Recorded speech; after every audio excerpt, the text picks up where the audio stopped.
এটা পৃথিবীর বৃহত্তম এবং কঠিন কারাগার, যার ধারণ ক্ষমতা 40,000। কল্পনাও করতে পারবেন না এখানের বন্দী মানুষরা কতটা বিপজ্জনক। আপনি কতজন মানুষের জীবন নিয়েছেন? কতজন? 5 জন নাকি 10 জন? 50 জনেরও বেশি।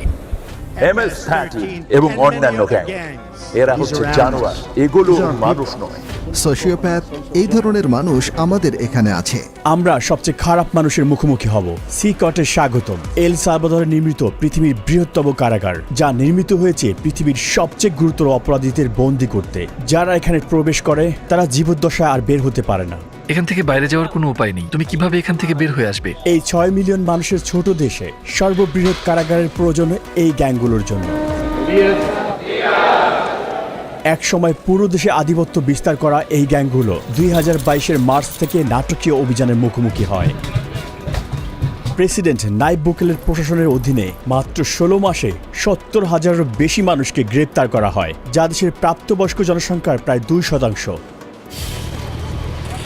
শিকড়ে বাঁধা হাজার হাজার গ্যাং সদস্যকে রাতের আধারে কড়া নিরাপত্তার বলয়ে বাসে করে সিকটে নেওয়া হলো।